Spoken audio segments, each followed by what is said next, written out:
Ito naman yung isa, takes 7,000. Maganda din. Dito tayo sa Speed. Ito kasi mura.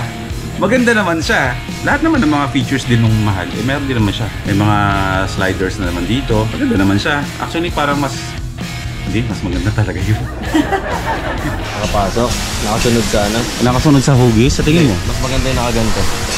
Mas pogi, tingnan mo ko yan. Ayaw nga no? Yan siya nakagano no. Mukhang kaya naman natin ilagay. Deliver pala sa atin ng UP-UP. Kaya natataka ako kung bakit hindi nag-fit eh. Sukat mo yan? Oo, sukat siya. Comment kayo, pogi ba si Boy P sa suot niya? Gwapo ba siya? Sa akin kasi, gwapong-gwapo yun.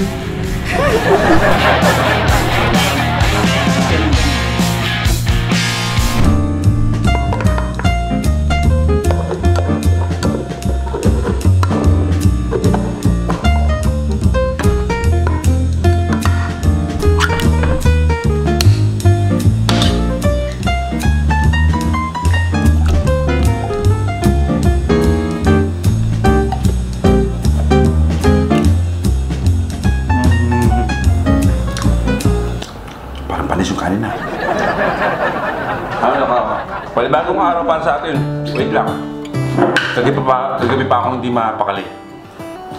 Hindi ko alam kung saan dito sa dalawa ang gagamitin ko na Geely helmets na babagay para sa ating Philippine look. Nagbabago isip ko eh. Parang mas gusto ko to. Mas bagay ito kaysa sa dito. Di ba? Pang race track, pang racing. Ito pang adventure. Sa tingin nyo, anong gagamitin nating helmet sa Philippine look natin? Ito, Geely Squadron na mukhang XADB. O ito, na pang racing, pang big bike, pero hindi pang adventure. Tinanong ko pa kayo. Welcome back to another episode. Ngayong araw, usapang motor na naman tayo. Tuloy ang paghahanda sa nalalapit nating Philippine look. Pupunta muna tayo ng DC Monorack. Ibabalik natin si Daddy Spike doon para matapos na ang mga bracket natin para sa mga box na ikakabit sa motor natin. Yo! Yun, shoutout sa bumati sa atin. Malapit na ako dito.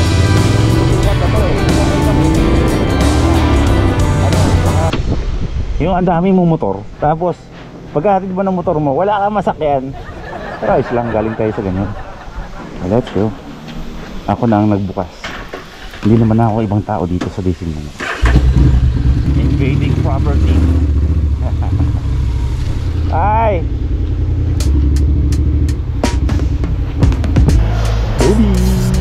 Okay, bago natin puntahan si Bro Jomar, dito na tayo sa DC Monorack. Ipakita ko muna sa inyo yung mga nadagdag na dito kay Daddy Spike. Meron na siyang bracket. May logo pa ng DC mo. Ayo, DC. Ngayon, nag-usap kami ng dalawa ni Jones na kung ano pa ba, kung testing ko daw muna, kung okay ba o mas maganda na yung dito ba sa harapan, kung gusto ko daw bang diretso paharap dito, itong tubo na to, dudugtungan niya yan para mas maganda yung suporta. Pero ito pa lang matibay na to. Binigyan naman ako ni Bro Jomar ng option kung gusto ko bang idiretso ba na may tubo dito. So, ipadiretso na natin para mas matibay, no? Hindi naman natin ina-attract na madulas tayo o tumumba tayo sa Philippine look. Syempre, yan ang unang-una natin gagawin, yung safety natin. Hindi naman tayo babakbak sa Philippine look. Lumaki lang yung bike natin, pero ang takbo natin, parang normal lang ang takbo natin. Hindi kailangan na kung malaki yung bike mo, babakbak ka ng babakbak.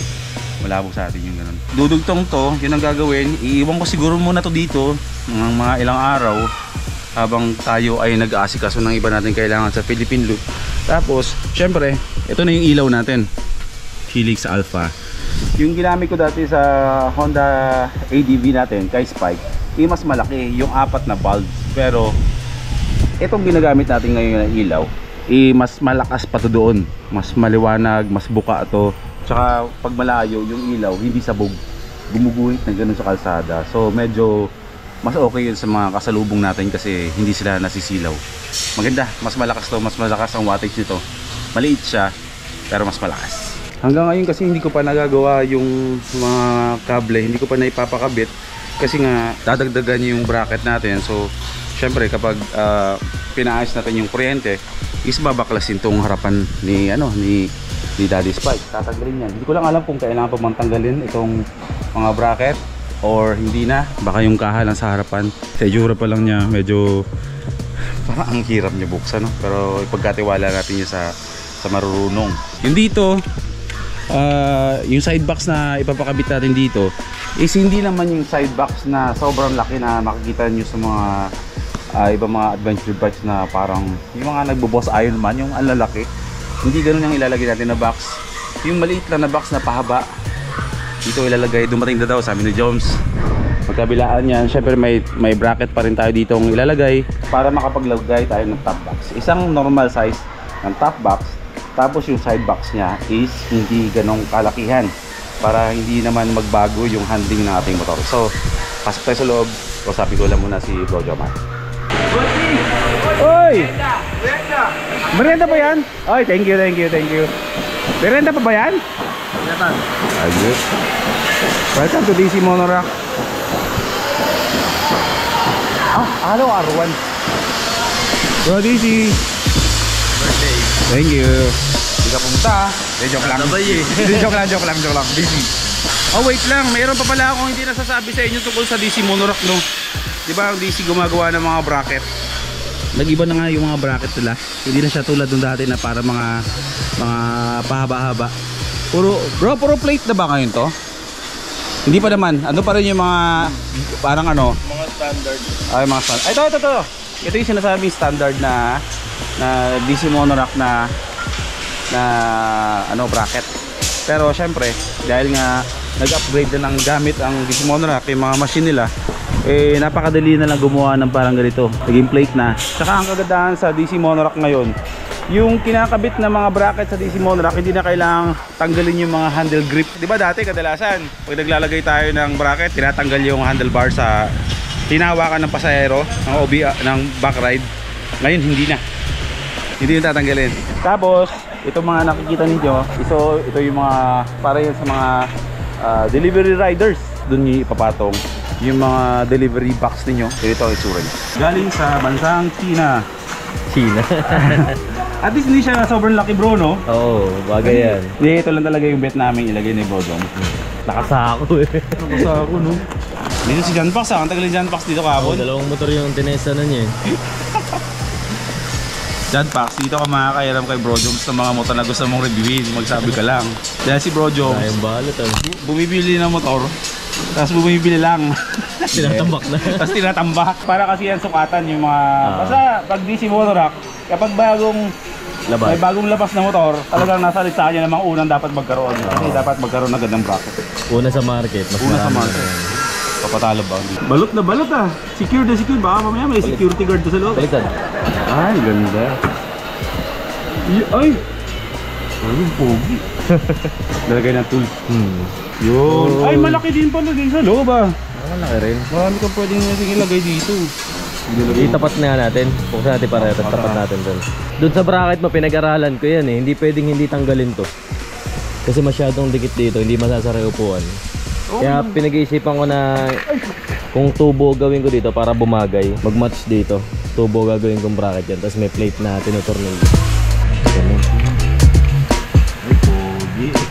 Mas maganda kung naka-ano, no? Naisip ko nga rin yan na hindi siya okay na nakagay. Hindi, mas medyo naka-ano, naka-slant. Naka-level. Tapos medyo nakapasok. Nakasunod sa ano. nakasunod sa hugis. Sa tingin mo? Mas maganda yung nakaganto. Mas pogi, tingnan mo kuya. Ayaw nga, no? Kesa nakaganon no. Kasi nga 'di ba kasi pala pag nakaganyan may top box pa ako dito, 'di ba? Para naka-align. Naka-align. Hindi yan kakalawangin. Tingin nyo or stainless? Hindi. Stainless. Parang stainless. Uy. Stainless siya kuya. So, ayun. Yun na yun. Dahil nga bibihira nyo lang nakikita ang XIDB sa kalsada, isa ako sa mga nag-isip na ang XIDB is belt ang gamit. Patay na pala siya. So dahil nakakadena ang ating XIDB, kailangan natin to Kobe Chain Maintenance Kit. Change oil, air filter, yan ang mga kadalasan na pinapalitan sa isang big bike. Ang XIDB is isang big bike. At dahil nga nakakadena siya, kailangan natin to Kobe Chain Maintenance Kit para alagaan ang ating kadena at chain rings dahil Pag ang chain set natin ang nasira sa mga naka-big bike dyan, good luck sa gastos natin. Sa XIDV, less than 30,000 ba nasira. So kung bibili ba ako? Bibili ba ako ng bagong chain ring set na halagang less than 30,000 o bibili ako ng Kobe chain maintenance kit? Diba? Mamili tayo. Ito na lang, mura to. Kasi bumili akong bagong chain ring. Diba? Ganyan mag-promote. Bago tayo tumuloy sa next na kailangan natin sa Philippine Loop, bisita muna tayo sa hanap buhay ng inyong boy first time. Mga hindi pa nakakaalam ha, merong first time moto. Aside sa mga Geely helmets, meron din tayong mga boxes na binibenta, gulong, merch ng J3D Apparel, mga merch ni Watod na napakamura lang, gloves, Immortal, syempre Kobe, at ito yung pinakabago natin na product ngayon dito sa First Time Moto. Sa lahat ng mga taga Malolos, Bulacan dyan, eh tayo ang dealer ng Flask na Thirst. Dito kayo kukuha dahil ang First Time Moto ang official na dealer na magbibigay sa City of Malolos. Yung mga ganito yan, mga lagayan ng tubig. Mas matagal ang lamig at ang init dito kasi ito triple wall. So Thirst Flask, available yan dito sa First Time Moto. Okay, sa pagpapatuloy ng ating vlog, ito na yung ating radiator guard para sa ating Honda XIDV. Okay, alis muna tayo. May pupuntan tayo, bibili tayo sapatos. Riding boot! Paalala ko muna sa inyo ang ating bagong motor ng Abenis. Yun, nakasusukit pa ako ng jacket oh. Dinadrive natin ngayon ang ating Suzuki Abenis. Okay, pag-usapan muna natin ang ating Abenis ngayon. Ayun no, so, super fresh. 70.3 kilometers pa lang ang tinatakbo. Hindi pa to nakakalabas ng Bulacan. Unang-una na nagustuhan ko kasi dito sa motor na to is yung fuel efficiency ba niya. Grabe, magkarga ka lang dito ng 200. Parang kasya na sa isang linggo na pumasok sa araw-araw. I mean dito ha, kasi kung hindi naman na kasi ako nagbablog, araw-araw yan, wala akong ginawa kundi magmotor na magmotor. Pupunta ako dito, lalakarin to, ihahatid to, kailan may kunin sa bahay, babalik sa shop. Kumbaga, paulit-ulit yung klase ng routine ko sa araw-araw kung hindi ako bumabiyahe. So talagang ramdam ko yung fuel efficiency nitong motor na to. Yun ang kagandahan sa isang motor, lalo na pag ginagamit mo siya pamasok sa trabaho o ginagamit mo siya daily sa hanap buhay, pang service. Malaking factor yung sobrang tipid niya sa gasolina. Itong Suzuki Abenis na to, superb ang pagka fuel efficiency nito. Hindi talaga to magastos. Merong eco mode itong Suzuki Abenis na to eh. Ayun oh, kapag may green, umiilaw yan. Ang ibig sabihin yan, nandun siya sa sweet spot niya pagdating sa fuel consumption. Kapag nakailaw yan, yun yung pinaka the best na pagkonsumo na nakakatipid yung inyong mga motor. So kung hindi naman kayo nagmamadali at umiilaw yan, i-maintain nyo lang na nakailaw yan. Nakadepende yan dito sa silinyador ninyo. Diba umiilaw yan? Pag dinakasan ko yan, nawawala. So ibig sabihin, kumakain siya ng gasolina tapos iilaw siya ulit. So kung chill mode ka lang naman, steady mo lang dyan sa eco mode na nakailaw, yun yung pinaka matipid talaga na klase ng gas consumption itong motor na to. Pero hindi ko sinasabi na pang araw-araw lang to ha. Pwede tong ibiyahe ng malayo. Susubukan natin yan. Pabiyahe tayo kasamang Abenis na to sa mga susunod na mga kabanata. Okay, dito na tayo. DC Moto. After dito, pupunta tayo na DC Moto. Kakabit natin yung radiator guard ni Daddy Spike. Okay, welcome to DC Moto. Tingin tayo ng sapatos dito. Riding boots. Let's go. O diba? May kill switch, parang big bike.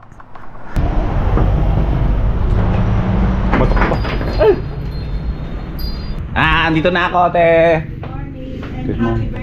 Thank you. Happy birthday din sa'yo. Ngayon, di ba birthday mo? Bukas. Sa Sunday. Happy birthday. Ayan, pipili na tayo ng sapatos.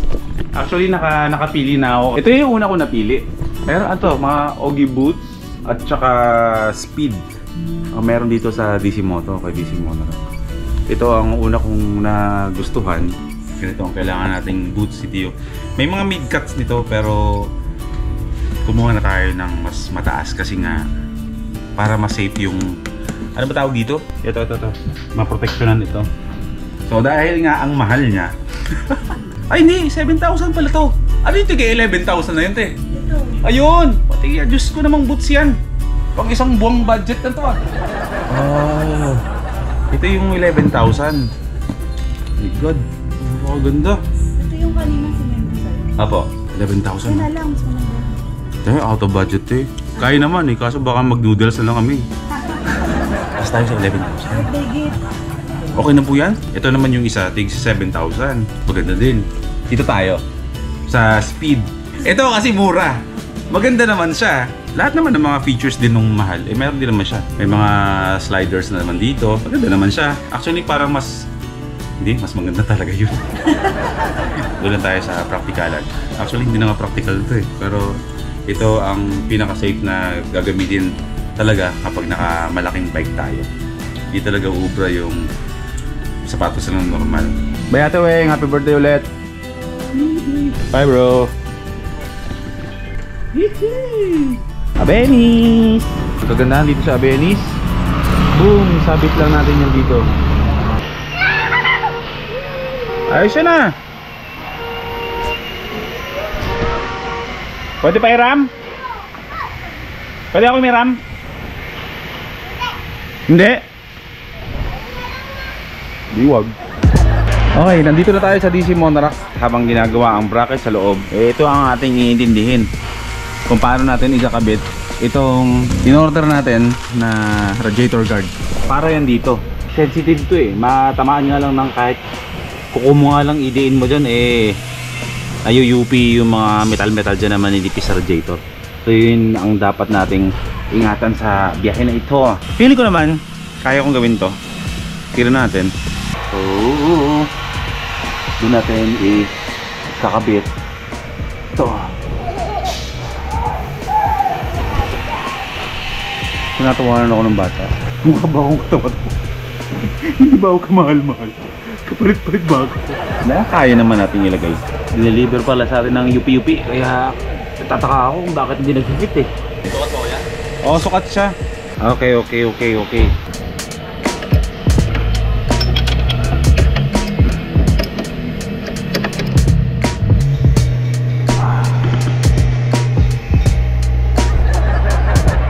Nakakabit natin ito ng maayos, pero nabasa muna ako ng tela para punasan tong mga loob. Ito yung iniingatan dyan eh, delicate dyan. Huwag na, tubig na lang isi-spray natin dyan para labinis. Yan, bilis na.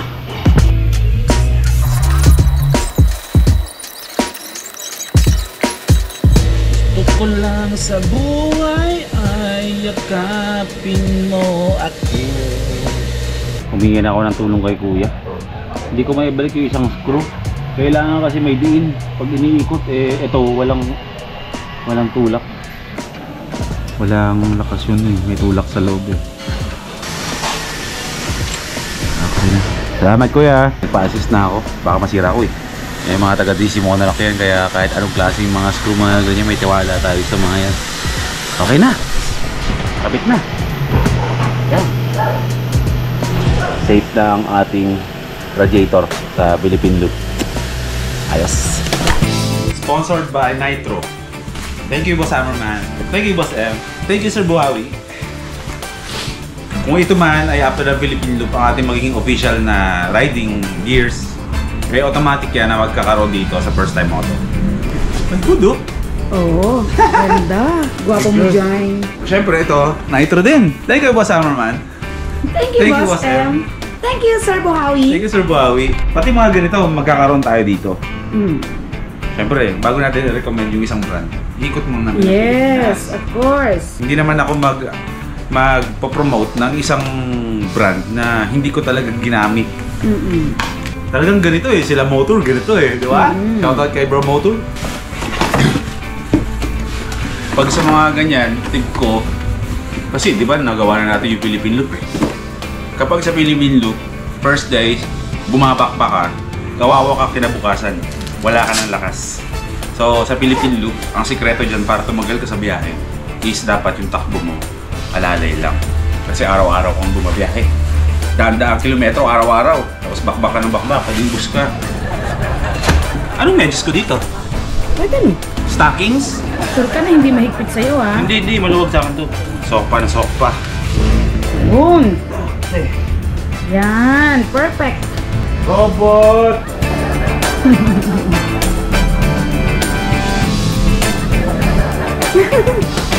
Oh, yun, yung last. Last. Sakti, parang si Paolo Buso na ako maglakad ah. Piki. Si Paolo Buso maglakad. Hindi, kahit tumawalan na yun. Ngayon maglakad si Paolo Buso eh. Comment kayo, pogi ba si Boy P sa suot niya? Gwapo ba siya? Sa akin kasi, gwapong-gwapo yan. Alright. Alright. Yes. Straight body ha. Straight body. Always straight body. Pwede sa lakad. Oo. Straight body ganyan. Straight. Parang lalaki Parang ba? lalaki Taas dito. ang... Paulo Busan.